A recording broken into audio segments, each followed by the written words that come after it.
A few years ago, my sister decided to have a surprise 30th birthday for her husband. Since he missed his senior prom, she decided to make that the theme of the party and even booked the same hall his prom was hosted in when he was a teenager.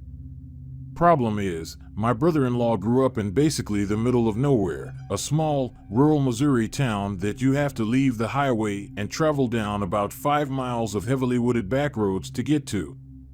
On top of being so isolated, there's a rather large heroin problem out there, both using and dealing. It's a pretty potent cocktail, but my sister was determined to have the party there. The party was at 6, and my original plan was to drive out with my sister and her friends to help set up, and then drive back home with her. However, I got called into work and had to stay until 4, so I told my sister I would drive up by myself as soon as I was done. She warned me that it was pretty easy to get turned around on those country roads, but I had Google Maps to help me and didn't worry about it. The drive up was fine. It was late September, my favorite time of year, and the scenery was surprisingly pretty. I found the place, no problem, and helped with some last-minute setup before my brother-in-law showed up. The party was a lot of fun and lasted until about 11, when the hall closed. I was one of the last people to leave, having stayed behind to help my sister and her friend stack chairs. We ended up not actually heading out until almost midnight, and by that point, I was exhausted. My sister once again warned me about being careful on the back roads, but I'd gotten up there okay, so I wasn't too concerned about the drive home. I hugged her goodbye, hopped into my car, and started working my way back to the highway. Unfortunately, in my sleepy state, I misjudged which road I was supposed to turn off as I reached the exit for the highway, and ended up turning down an entirely different road that ran parallel to it instead. It was another heavily wooded and narrow back road. I started looking for somewhere I could pull in to turn around. After driving maybe 200 yards, I spotted a gravel embankment and decided to pull in there so I could get turned around. I pulled in and made a sharp U-turn so I could head back up the road, and as I lifted my head to check no one was coming, I saw it in my driver's side mirror, a figure in a dark blue t-shirt and jeans, with long black hair and a pale face, illuminated in my brake lights. My heart jumped into my throat as I gasped in fright. But after a second of pure panic, I realized that the pale face was actually a mask, one of those cheap plastic white ones you get at costume stores. I immediately felt like an idiot. It was almost October, so obviously this was a Halloween decoration. This embankment probably led to someone's driveway, and the family who lived there probably had tons of things just like it in their yard. I took a moment to unclench my hands from the steering wheel and let my heart rate get back to normal, and ended up catching a glimpse of the thing in my mirror again. And I noticed that the embankment didn't lead to a driveway. There was nothing else behind me but tall grass and trees. I briefly wondered why anyone would put a Halloween decoration out in the middle of nowhere. And then the decoration took a step forward. I slammed on the gas and shot forward, eventually getting back to the main road and onto the highway. I don't think I stopped shaking until I reached my town's city limits half an hour later. Looking back, I definitely wasn't in any danger. I was in a car, all the doors were locked, and I could easily have run down whoever that creep was if they tried anything. If they'd gotten even one step closer when panic mode set in, that's probably what I would have done. It was probably just a kid or local druggie in a crappy mask, giving motorists a good scare and not really thinking about the consequences. But still, it was definitely one of the creepiest moments of my life, and I'm still nervous driving down secluded country roads at night these days.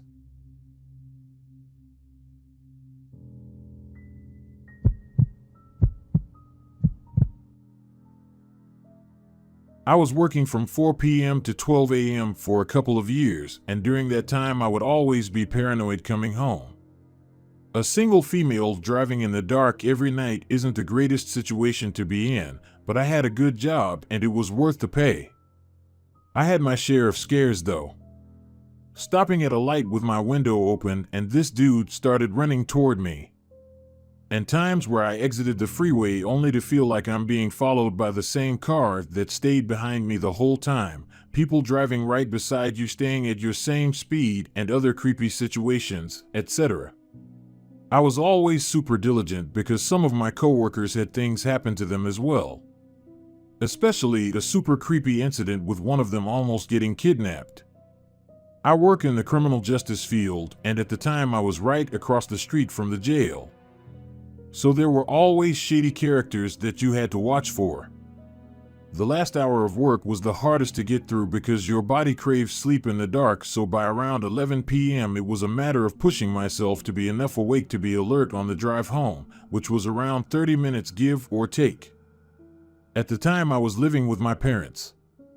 They lived on a corner lot with a big backyard, and the backyard having an alley behind it, and then the city limit literally changing after that, so the neighborhood behind their house faced an opposite direction.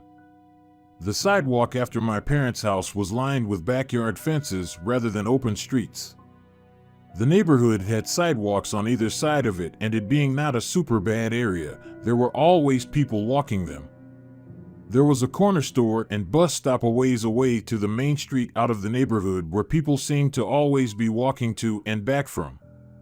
Furthermore, there was a school with a playground one way and a park with basketball and tennis courts that people walked to as well. And even late at night I would see people walking pretty much on the regular.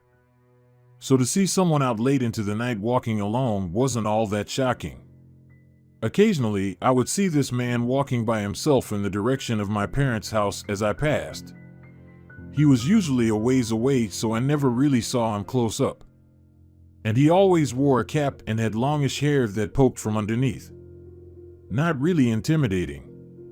I was inside before he reached my house. I think I saw him walking the opposite way sometimes during the day, but I'm not too sure.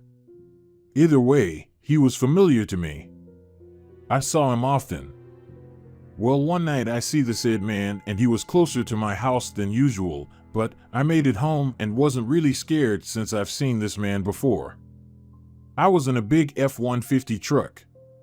Since I was the last one home, as a courtesy, I would park a little outside the driveway into a little strip of land next to the sidewalk so people could get out early in the morning. I parked pretty close to the walk that day. I don't know what I was thinking, or if I was thinking that the guy was approaching, but I wasn't scared of him, so I opened my door and had my leg out reaching to the passenger's side grabbing my stuff. Mind you, my house/driveway is on my driver's side, and the street/walk being on my passenger side. I happen to glance up, and when I do, the man is walking toward my passenger door almost at a run. He was coming toward me. It was so unexpected that I almost felt like everything was moving in slow motion. I can't really explain in words the terror I felt. So instead of closing my door and locking it, I turned and stepped out of my truck. Why? I have no idea. Stupidity? Tiredness?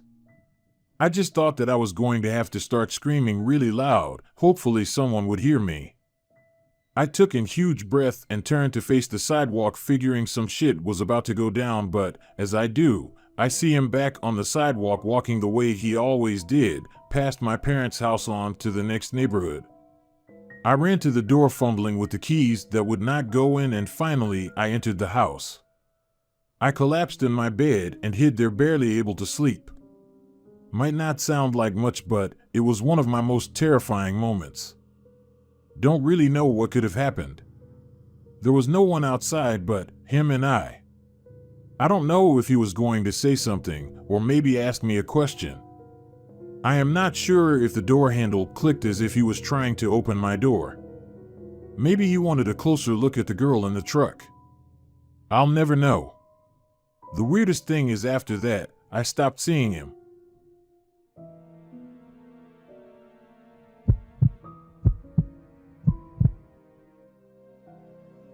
This happened years ago when I was around age 19 or 20 and worked retail part-time at the mall. I was the closing shift that night and left around 10:30 p.m. to head home. I often took the inside streets versus the freeway, which included a small stretch of back road that was usually pretty empty, especially during that time of night. This particular night, I noticed a car about 10 minutes into my 30-minute drive going the same way as me, but didn't think much of it. As we're approaching the stretch of back road that's usually deserted at that time, the driver behind me starts flashing their high beams and slowing down / speeding up while tailgating me. I remember feeling panicked that they might hit my car. Eventually, the car pulls up beside me, and now I can see a middle-aged man who is pointing towards the back of my car and then motioning for me to roll my window down. I roll my window down about halfway, and he says something about how my tire looks like it's flattening and I'm going to damage the rim if I don't pull over soon. I tell him I don't know how to change a tire, but I'm not too far from home, so I should be fine, but he's pretty insistent about how it will only take a few minutes and he is happy to help. I know something is off because my car seems to be driving fine. I politely say I'm fine, but thanks anyways, and roll up my window. He drives next to me for what feels like forever, but it couldn't have been more than another minute or so. At this point, something feels so off that I'm afraid to even physically look in his direction. I focus on the road the best I can, and eventually he slows down and moves behind me again. After a few minutes, we reach a more populated, well-lit part of town, and I see him make a U-turn. I get home and take a look, and my tire is perfectly fine. I have no idea if he followed me from the mall or what that man's intentions were, but I think it's safe to say they weren't anything good. I even had my dad check all my tires the next morning, and the tire pressure on them was in the normal range. I still think of this night from time to time, and it makes me nauseous to think about how different things might be today if I had decided to pull over that night.